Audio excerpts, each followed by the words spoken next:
12:23, hoy 8 de junio es una fecha importante para Panamericana Televisión, que por casi 7 años sufrió la injusticia de una mala administración judicial. Este año el Canal 5 ha logrado revertir un panorama sombrío para presentarnos una programación renovada. Un día como hoy, hace exactamente un año, la historia de Panamericana dio un giro rotundamente favorable. Tras casi 7 largos años de la nefasta gestión de Genaro Delgado Parker, que incluyó el robo y la depredación sistemáticos de los activos de la empresa, la administración regresaba a sus propietarios y con este retorno el cabal manejo de las operaciones financieras y económicas de Panamericana Televisión. El panorama aquel 8 de junio era sombrío, ya que Genaro Delgado generó deudas por más de 200 millones de soles, que incluían acreencias a proveedores, anunciantes, pero principalmente a los trabajadores. Genaro, paga lo que debes. ¿Por qué no paga lo que debes? De haber sido el primer canal del país en el año 2002, liderando el rating en toda su programación, Genaro convirtió a Panamericana en una empresa absolutamente inviable. Desde que Genaro Delgado se hizo de la administración de Panamericana en el 2003, hubo una fuga masiva de talento. Rostros como Raúl Romero, Bruno Pinasco, Federico Salazar, Mávila Huertas, Verónica Linares, Pamela Bertis, recalaron en otros canales. Comenzó un éxodo de programas como Mil Oficios, Sin Escape y otros. Los nuevos programas fracasaron, pues fueron creados exclusivamente para desviar los ingresos del canal a una empresa parásita llamada Panam Contenidos, como da cuenta este peritaje contable solicitado por la 17ª Fiscalía Provincial Penal de Lima y este reporte de SUNAT, donde, en suma, se concluye que Panamericana sufrió un perjuicio económico por más de 124 millones de soles. Así, en los últimos días de la nefasta administración judicial, los activos de Panamericana fueron rematados o embargados por los acreedores, en complicidad con Genaro Delgado. El Coliseo Amauta, lugar que albergó exitosas producciones de este canal, como la telenovela Nino, Nubeluz y la exitosísima serie Mil Oficios, fue rematado. La noche del domingo 31 de mayo, dando el último manotazo del abogado, Genaro Delgado decidió entregar Panamericana a la SUNAT para su liquidación total.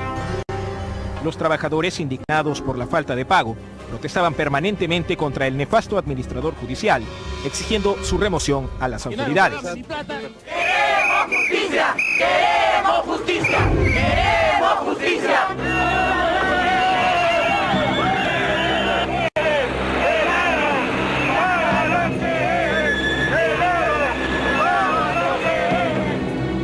El 8 de junio del año pasado, finalmente el Poder Judicial procedió a devolver la administración a sus propietarios. Desde esa fecha, Panamericana ha ido trabajando día a día en mejorar la calidad de sus producciones y su programación. Se ha ido recuperando la confianza de los anunciantes y ahora los trabajadores, con el respeto que se prometió desde un principio, reciben puntualmente sus remuneraciones. Al cumplir 50 años el 16 de octubre pasado, Panamericana no solo logró revertir la situación de insolvencia, sino también obtuvo la protección de Indecopi para reestructurar ordenadamente las acreencias válidas, situación que garantiza el futuro de la empresa.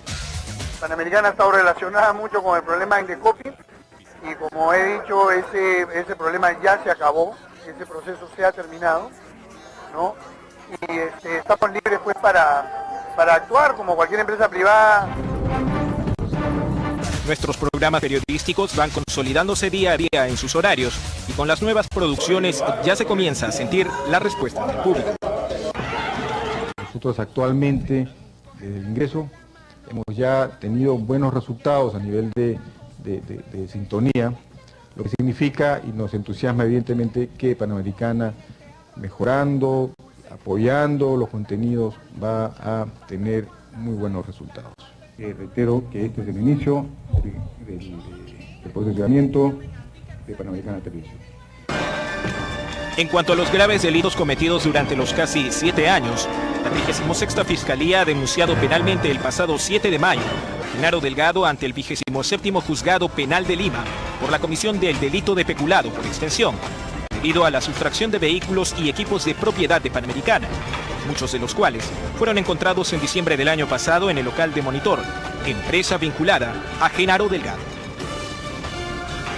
Así también Genaro Delgado está siendo procesado por el 9º Juzgado Penal de Lima, a cargo del juez Rómulo Chiracabezas, por la la comisión de los delitos de fraude en la administración de personas jurídicas y falsificación de documentos en agravio de Panamericana, sus trabajadores, accionistas y el Estado.